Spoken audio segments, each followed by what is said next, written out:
खे खुशियूं न मिलंदियूं न तेसीं त हिन घर में केर बि ख़ुशि रही कोन सघंदो। ज़हर ज़िंदगी ड्रामे जी ईंदड़ एपिसोड में अव्हां ॾिसंदा त रबन खे केर मशकूक माण्हू ॿुधाईंदो त पठाणीअ खे कमाल खान फिलाणी जाइ ते क़ैद करे रखियो आहे। रबन जॾहिं जज़्बात में हुते वञी पुॼंदो त उते ओठे जहिड़ो शैतान भी मौजूदु आहे। ओठे जहिड़ो शैतान ऐं उन सां गॾोगॾु कमीने कमाल खान जा कई कुता हुन जाइ ते चारों तरफ़ मौजूदु अलर्ट बीठा आहिनि। मतिलबु त उन्हनि पंहिंजा मोर्चा संभालियूं बीठा आहिनि। जीअं ई रबन वीचारो अंदरि जज़्बात में अचे पियो ईअं ई रबन जे मथां 5 माण्हू गोलियूं हलाइनि पिया ऐं रबन वीचारो मौत जी मुंहुं हलियो पियो वञे। पर रबन मरी कोन वेंदो, ज़ख़्मी ज़रूरु थिए पियो। इहो न सोचिजो जो रबन मरी वञे थो। रबन ज़ख़्मी हालत में हस्पताल में मौजूदु आहे जिथे मीरा वीचारी पंहिंजो मथो भितुनि में हणे पई। अव्हां हिन वीडियो जी क्लिप में भी ॾिठो हूंदो।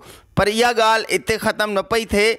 ज़हर ज़िंदगी ड्रामे में रबन जो राणे जिया साथी कुलो कुले सां मिलाए हलण वारो वारिस खान गॾु आहे।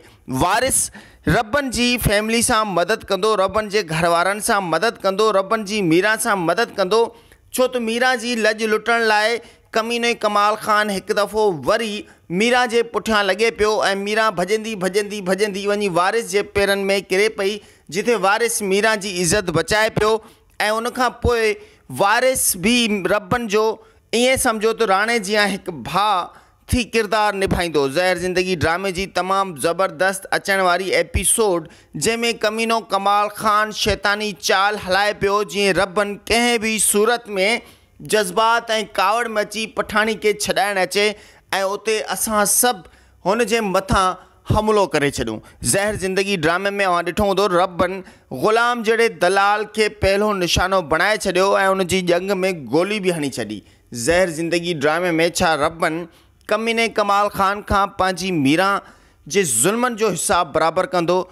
ज़हर ज़िंदगी ड्रामे में छा रबन कमीने कमाल खान खां पंहिंजे भाउ मज़लूम राणे जे खून जो हिसाब वठंदो? ज़हर ज़िंदगी ड्रामे जी ईंदड़ एपिसोड में अव्हां ॾिसंदा त रईस गफ़ार खान भी कमीने कमाल खान जे ख़िलाफ़ थी बीहंदो। कमीनो कमाल खान जेको हमेशह पाण खे सॼे ॻोठ जो जागीरदार ऐं हाकिम सम्झंदो आहे, पर रईस गफ़ार खान हिन ईंदड़ प्रोमो में ॾसी छॾियो त हिन ॻोठ जो रईस ऐं हाकिम जागीरदार सिर्फ़ु रईस गफ़ार खान आहे। ज़हर ज़िंदगी ड्रामे जी 257, 258, 259, 260 ये 4 एपिसोड तमामु ज़बरदस्त एपिसोड आहिनि, तमामु एक्शनफुल एपिसोड आहिनि। पंहिंजो यूट्यूब चैनल मोनिटाइज़ेशन कराइण जे लाइ 0349497498 व्हाट्सएप नंबर ते मुझे प्यारे पिरी दोस्त सां राब्तो कंदा इंशाल्लाह अव्हां जो चैनल मोनिटाइज़ थी वेंदो। जेकॾहिं अव्हां हिकु सुठा यूट्यूबर आहियो त पोइ देरि न कयो, हींअर ई पंहिंजे यूट्यूब चैनल खे मोनिटाइज़ करायो ऐं पाण यूट्यूब चैनल जे हथां तमामु घणा पैसा कमाइण जो सुनहरी मौक़ो हासिलु कयो।